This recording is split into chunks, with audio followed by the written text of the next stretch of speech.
Arsene Wenger oo sharaxay sida Mbappe uu u fashilay difaaca Barcelona kulankii El Clasico. Arsene Wenger ayaa amaanay weeraryahanka Real Madrid Kylian Mbappe kadib door muhiim ah oo ku lahaa guushii 2-1 ee El Clasico, isagoo tilmaamay sida uu si xeelad leh uga faa'iideystay qaladaadka difaaca ee Barcelona.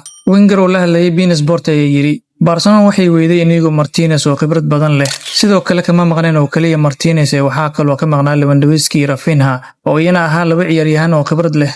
Barcelona maanta bislaan ay muujiyeen.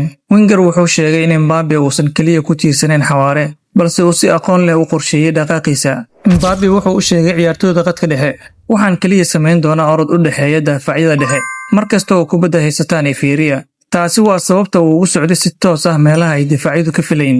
Mbappe ayaa goolka koowaad u dhaliyay Real Madrid isagoo jebiyay offside-ka Barcelona, wuxuuna gaaray goolkiisii 12aad ee uu ka dhaliyay kooxda Barcelona waayihiisa kubadda cagta. Waxa uu haystaa 17 gool oo uu dhaliyay Real Madrid tartamada oo idil 16 kulan oo uu saftay xil ciyaareedkan.